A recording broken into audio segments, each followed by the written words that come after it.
Bonjour frères et sœurs.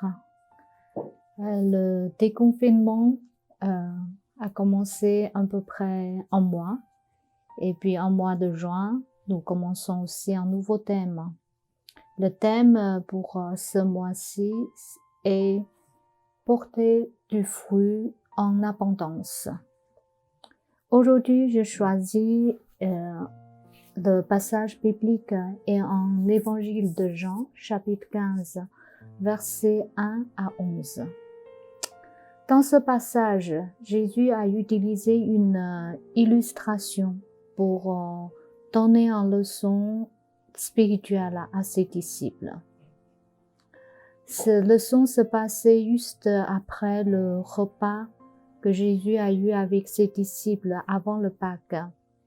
Ils ont sorti la maison, ils passaient devant un vignoble et ils s'arrêtaient devant un vignoble et donnaient cette leçon. Une illustration n'est pas un enseignement à proprement dit, mais en créant une image, une carte, elle permet à ceux qui entendent l'enseignement de situer la place de chacun et de chaque élément dans l'enseignement qui est apporté et de montrer de manière pratique comment tout cela peut fonctionner. De l'illustration que Jésus utilisait ici dans le passage, j'aimerais tirer 3 enseignements majeurs au sujet du fonctionnement normal de la vie chrétienne, tel que Dieu l'a conçu. Premier enseignement, l'objectif de la vie chrétienne. Il est clairement affiché dès le début et à plusieurs reprises dans le texte. L'objectif de la vie chrétienne est que le Père soit glorifié par des disciples de Jésus qui portent du fruit. Porter du fruit est à multiples reprises souligné par Jésus comme étant l'objectif de la vie chrétienne. Verset 2. Tout serment qui est en moi et qui ne porte pas de fruit, il le retranche. Et tout serment qui porte de fruit, il l'émonde afin qu'il porte encore plus de fruits. Verset 4. Comme le sarment ne peut de lui-même porter de fruits s'il ne demeure attaché au cep, ainsi vous ne pouvez non plus si vous ne demeurez en moi. Verset 5. Je suis le cep, vous êtes le sarment. Celui qui demeure en moi et en qui je demeure porte beaucoup de fruits, car sans moi vous ne pouvez rien faire. Verset 8. Si vous portez beaucoup de fruits, c'est ainsi que mon Père sera glorifié et que vous serez mes disciples. Verset 16. Ce n'est pas vous qui m'avez choisi, mais moi, je vous ai choisi et je vous ai établi afin que vous alliez et que vous portiez du fruit et que votre fruit demeure. Une fois dans ce texte, Jésus évoquait le fruit comme étant l'objectif de la vie chrétienne, ce que Dieu cherche à produire en nous avec abondance. Deuxième enseignement de Jésus. Le secret d'une vie chrétienne fructueuse. Le deuxième enseignement de Jésus porte sur le moyen par lequel nous pouvons avoir une vie chrétienne fructueuse. Il nous en donnait le secret. Ce secret se résume en un mot, demeurer. Verset 4. Demeurez en moi et je demeurerai en vous. Comme le sarment ne peut de lui-même porter du fruit s'il ne demeure attaché au cep, ainsi vous le pouvez non plus si vous ne demeurez en moi. Verset 5. Demeurez en moi et je demeurerai en vous. Comme le sarment ne peut de lui-même porter du fruit s'il ne demeure attaché au cep, ainsi vous ne le pouvez non plus si vous ne demeurez en moi. Verset 6. Si quelqu'un ne demeure pas en moi, il est jeté dehors, comme le sarment, et il sèche. Verset 7. Si vous demeurez en moi, et que mes paroles demeurent en vous, demande ce que vous voudrez, et cela vous sera accordé. Versets 9 et 10. Demeurez dans mon amour. Si vous gardez mes commandements, vous demeurerez dans mon amour, de même que je gardais les commandements de mon Père et que je demeure dans son amour. 14 fois dans ce texte, Jésus utilisait le terme de demeurer pour décrire de quelle manière ses disciples pourront vivre la vie chrétienne et porter du fruit. Troisième enseignement, le rôle de chacun dans la vie chrétienne. Le troisième enseignement que Jésus donne au travers de l'illustration qu'il choisit a pour l'objectif de situer le rôle de chacun des acteurs qui entrent en ligne de compte dans le processus qui permet à un chrétien de porter du fruit. Premier acteur, c'est Jésus. Il est le vrai cep ou la vraie vigne. C'est en lui que se trouve la vie et il n'en a pas ailleurs qu'en lui. Deuxième acteur, le Père. Il est le vigneron, celui à qui appartient à la vigne. Jésus souligne ici que la vigne n'a de valeur pour le vigneron que si elle produit ce qu'il en attend. Le désir de vigneron est que la vigne donne un rendement de qualité maximale. Tout ce qui encombre la vigne et profite de son énergie, sa sève, sa vie, sans produire le fruit attendu doit être supprimé. Tout ce qui a commencé à porter du fruit doit être taillé et monté pour porter encore plus de fruits. Troisième acteur, les disciples. Ils représentent le sarment, ceux à travers qui le fruit est formé et rendu visible. Ils doivent être conscients qu'il n'existe que pour un objectif, glorifier le Père en portant du fruit. Tout ce qui ne vise pas cet objectif dans leur vie n'a pas sa place et doit donc être retranché. La vie chrétienne veut montrer Jésus ici à un objectif précis. Il n'est ni d'être heureux pour soi-même, ni d'être riche, prospère ou d'avoir la meilleure vie possible ici-bas. Il est de porter du fruit pour la gloire du Père. Nous pourrions passer des heures à revenir sur les trois aspects de l'enseignement que Jésus donne ici. Je vais juste le revisiter pour en tirer quelques applications pratiques. Nous allons regarder l'objectif de la vie chrétienne, porter du fruit. Si l'objectif ultime de la vie chrétienne consiste à porter du fruit à la gloire du Père, la question se pose: qu'est-ce que ce fruit que le Père veut que nous portions? Il y a sans doute plusieurs réponses à cela. La première et la plus évidente est celle que nous trouvons en Galates, chapitre 5, verset 22.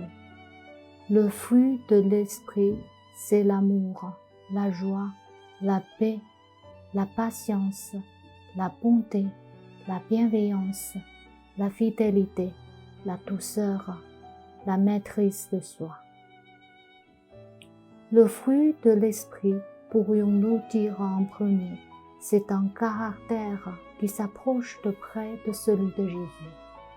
C'est une ressemblance avec l'homme, la personne qu'il a été. Il nous arrive à nombreuses fois dans nos cultes de chanter le chant « Te ressemble Jésus ». Ce chant dit « Te ressemble Jésus », c'est mon espoir suprême. penser, agir, aimer toujours plus comme toi. Ce chant exprime une noble aspiration, mais sommes-nous bien conscients de ce que nous chantons? Ressembler à Jésus, c'est faire preuve d'un savant mélange dans son caractère entre compassion et vérité. Autant Jésus, en effet, pouvait être remué intérieurement par la pauvreté et la misère des foules qui l'entouraient, autant il se montrait indigne, virulent et en colère quand il avait face à lui des personnes qui prétendaient servir Dieu, mais qui fassent preuve d'une hypocrisie flagrante. Même les ennemis de Jésus durent le reconnaître. Il n'est pas possible d'acheter Jésus. Qui se confondait à lui, s'il était un menteur, ne devait pas s'attendre à être épargné. En Matthieu 22, 16, « Maître, lui dit un jour un pharisien qui l'apportait, nous savons que tu es franc et que tu enseignes la voie de Dieu en toute vérité, sans te soucier de personne, car tu ne regardes pas à l'apparence des gens. » Peu de témoignages qui nous en disent long sur la façon dont les gens qui côtoyaient le persévéraient.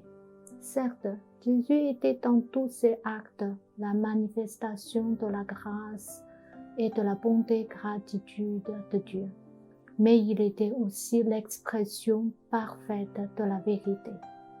Ressembler à Jésus, c'est développer dans un parfait équilibre ce savant mélange entre amour et vérité.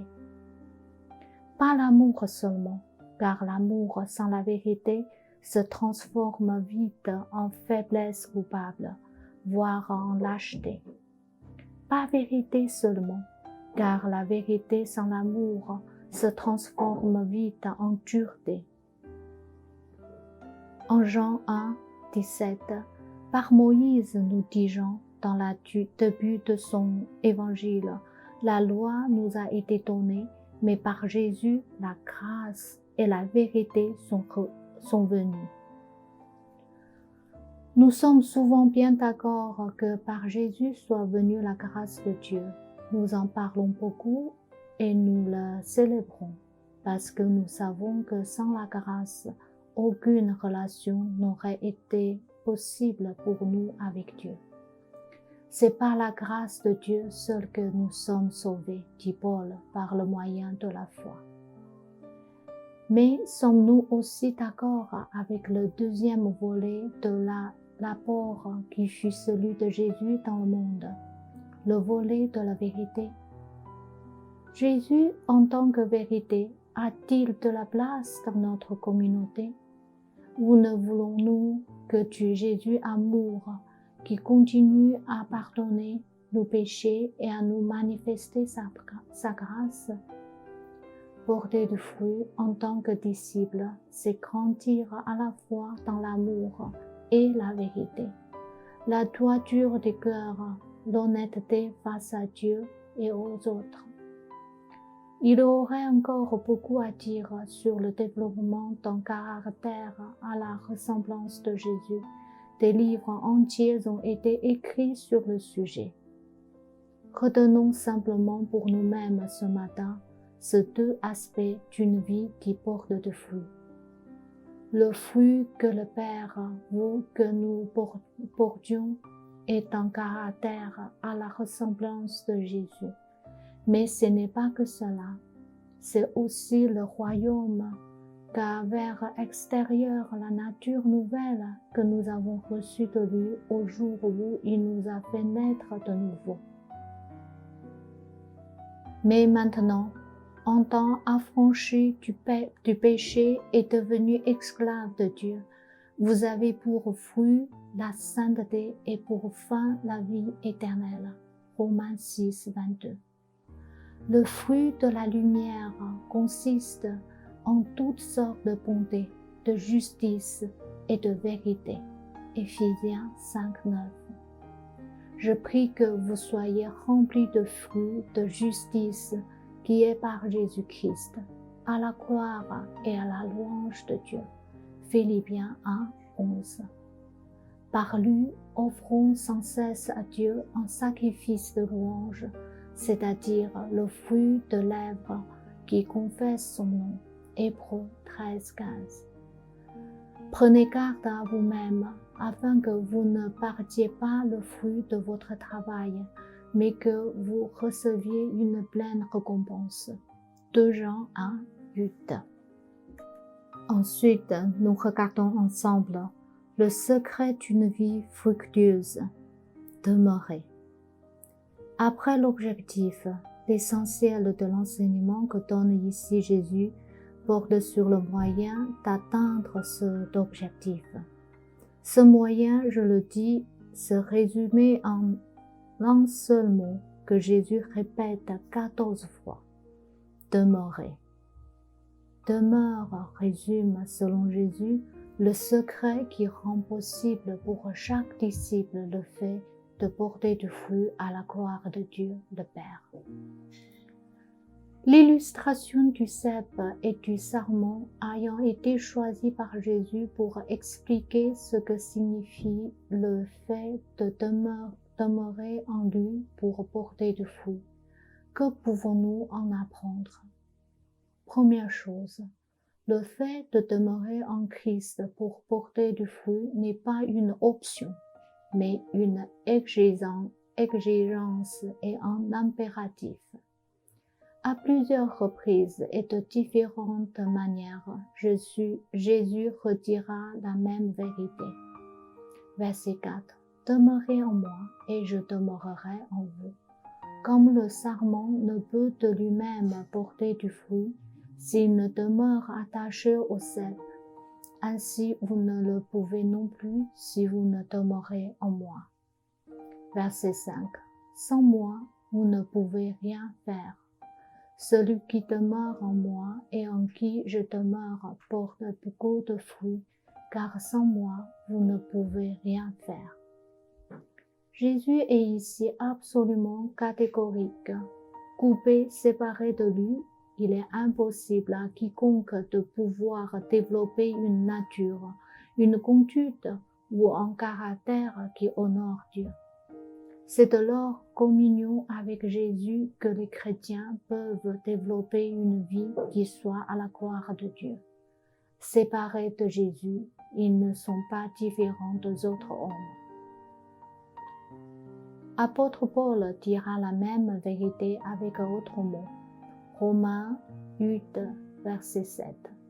La chair tend à s'ériger en ennemi de Dieu. Elle ne se soumet pas à la loi de Dieu. Elle en est incapable. Ceux qui sont sous l'empire de la chair ne peuvent plaire à Dieu. Chaque chrétien doit le comprendre pour lui-même, demeurer en Christ, attaché à lui par la foi et par le cœur, est une nécessité vitale. La condition incontournable pour vivre la vie chrétienne. Hors de Christ, il nous est impossible de faire ou de produire quoi que ce soit qui soit à la gloire de Dieu. Deuxième chose, demeurer en Christ nous amène à produire automatiquement du fruit. Sur ce point aussi, Jésus est formel. Verset 4. Demeurez en moi et je demeurerai en vous. Verset 5. Je suis le cep, vous êtes le sarment. Celui qui demeure en moi et en qui je demeure porte beaucoup de fruits. Verset 7. Si vous demeurez en moi et que mes paroles demeurent en vous, demandez ce que vous voudrez et cela vous sera accordé. A-t-on besoin de garder formation d'un entraînement long et douloureux pour commencer à être un disciple de Jésus qui porte fruit? Jésus le dément. Aujourd'hui, maintenant, Si je demeure en Christ, si je refuse de me laisser séparer de lui par le péché, la convoitise, je porte de fruits. Il y a là quelque chose que nous n'avons pas besoin de créer, mais qui relève d'un automatisme. Le serment attaché au cep est là pour nous le prouver. Se préoccupe-t-il tous les jours s'il va porter du fruit? Non.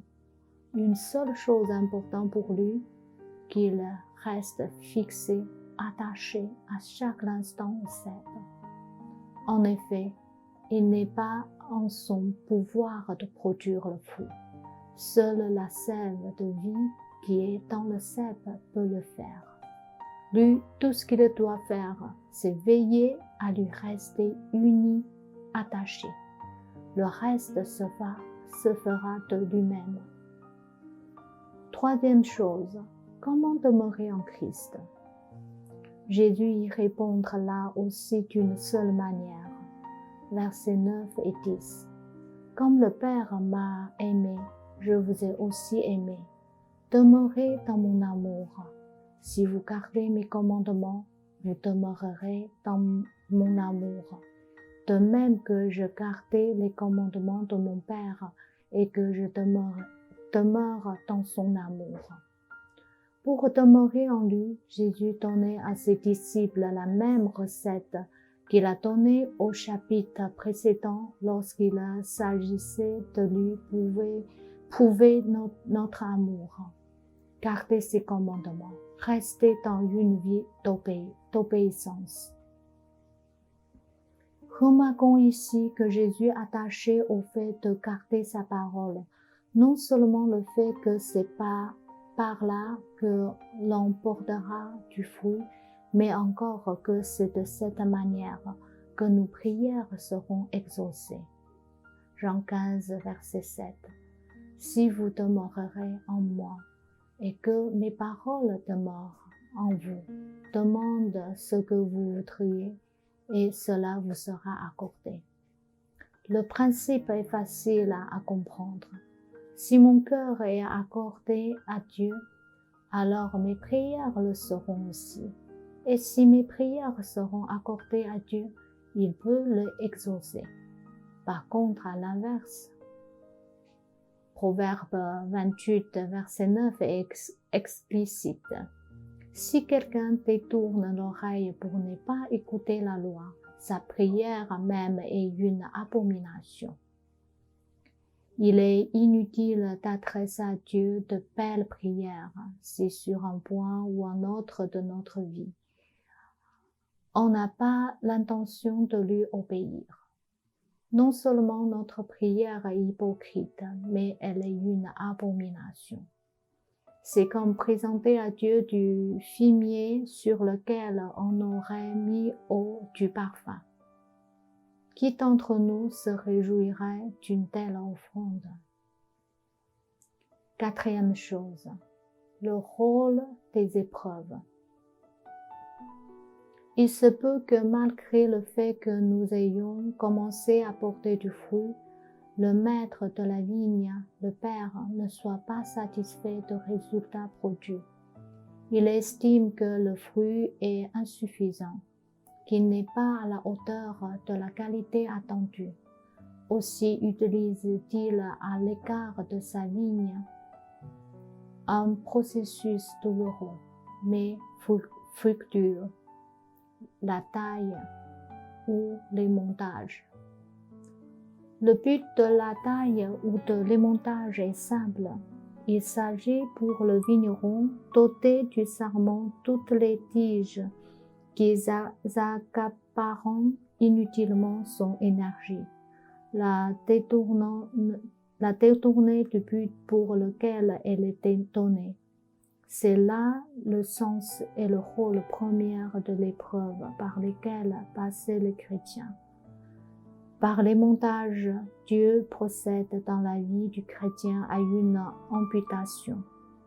Il coupe, sans aucun égard à la douleur que l'opération produit, dans ce qui prend dans le cœur du chrétien une place illégitime, une affection trop grande. La première occurrence du mot épreuve dans la Bible se trouve en Genèse chapitre 22, verset 1. Elle intervient au moment où Dieu, après avoir Isaac à Abraham, le lui redemandait. Dieu veut s'assurer que dans le cœur du patriarche, la bénédiction reçue ne supplante pas l'allégeance du patriarche à sa personne. Si Isaac venait à compter plus que Dieu dans le cœur d'Abraham, il serait devenu une idole. Ce que Dieu cherche à émonter en nous, c'est tout ce qui, dans nos affections, occupe une place qui altère celle que Dieu devrait occuper. Tout ce qui est une idole secrète. Y a-t-il en nous quelque chose qui se sert à l'idée que Dieu puisse le prendre ou y toucher? Y a-t-il un domaine qui, lorsque nous en entendons parler dans une prédication, provoque un serment dans notre cœur à l'idée que nous devrions le sacrifier ou changer? C'est l'idole secrète de notre cœur. Il n'est agréable pour personne que le trave de son caractère soit mis à nu. La colère, la bouderie, la susceptibilité, la rancœur, la dureté, la paresse, la sensualité, etc. Sachons que le moment où nos traits de caractère sont mis à nu sont ceux au cours desquels le grand vigneron nous émonde. Comme je le dis tout à l'heure, l'émontage est une opération précise, chirurgicale, ciblée, mais aussi personnalisée à chaque sarment. Ce que Dieu émonde sur un sarment, il ne l'émonde pas chez l'autre. C'est sur quoi Dieu travaille dans la vie d'un chrétien, n'est pas ce sur quoi il travaille dans la vie des autres. L'émontage du Père témoigne de l'attachement, de l'importance qu'il donne à chacun de ses enfants. Il travaille de manière attentionnée à la vie de chacun, parce qu'il aime chacun. Et il a un projet élevé pour chacun, que chacun porte le maximum de fruits pour qu'il le glorifie. L'émontage que le Père pratique ne se produit pas une fois, mais de manière répétitive et cyclique. Le Père fait régulièrement le tour de sa vigne pour voir si l'opération qu'il entreprend atteint leur but. Si ce n'est pas le cas, il passera et repassera jusqu'à ce qu'il soit satisfait. Ce que le Père vise pour nous n'est pas que nous développions notre vie chrétienne comme nous l'entendons à notre manière, mais à la sienne. Ce qu'il veut, c'est qu'au travers de ce que nous sommes, nous ressemblions de plus en plus à Jésus. Reprenons un à un des éléments de illustration choisis par Jésus pour nous montrer comment vivre la vie chrétienne. Jésus est le vrai cep. Le prophète nous montre qu'il n'y a eu avant lui d'autres ceps tels Juda et Israël. Mais ils ont été des servants. Ils n'ont pas produit le fruit attendu par le vigneron.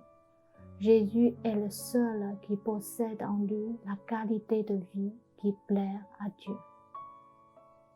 Le Père est le vigneron. C'est à lui qu'appartient toute la vigne, cep et sarment. Le Père a des attentes précises chacun a sa vigne, et vous y récoltez du fruit. Il porte donc un soin attentif pour que le résultat soit à la hauteur de ses attentes. Nous sommes le serment. C'est sur nous que se forme le fruit de manière visible. Par nous-mêmes, nous sommes incapables de le produire, mais le fruit naît et se développe automatiquement si nous demeurons attachés au cep, si nous gardons le commandement que Jésus nous a donné. Et maintenant, petits enfants, demeurez en lui, afin que lorsqu'il apparaîtra, nous ayons de l'assurance qu'à son avènement, nous ne soyons pas confus et éloignés de lui. Nous prions. Merci Père Céleste, merci de nous avoir créés à ton image, merci de nous avoir choisis et sauvés par ton Fils Jésus-Christ. Merci Jésus-Christ, tu as payé tous nos péchés sur la croix et tu as ressuscité pour nous tous. Mais maintenant, tu es au droit de Père qui est en train d'intercéder pour chacun et chacune de nous. Merci Père, merci Jésus d'envoyer Saint-Esprit dans notre vie pour nous enseigner dans toutes choses dans la vérité. Merci Seigneur. Oui, Jésus, tu es la vigne, tu es la vraie vigne, nous sommes le sarment. Seigneur, apprends-nous et à attacher à toi constamment. Être seul ou devant les autres, à l'église ou à la maison ou à l'école. Oh Seigneur, apprends-nous comment fixer les yeux de nos cœurs à toi seul. Oui, nous savons que quand nous demeurons en toi et aimer ta parole et obéir à ta parole, notre vie va porter la fruit. Oui, ça c'est notre seul objectif de notre vie. Ça c'est notre seule joie de porter de fruits pour toi et glorifier au Père. Merci Père. Merci, nous sommes ta vigne. Oui, merci pour ton émontage. Oui, parce que nous avons besoin de toi. Même des fois, l'émontage, ça nous faisait peur, ça nous faisait mal. Mais nous savons que c'est nécessaire. Seigneur, taille-nous et monte-nous afin que nous puissions porter encore plus de fruits pour toi, pour glorifier ton nom et pour ton cœur qui est dans la réjouissance. Au nom de Jésus, nous prions. Amen.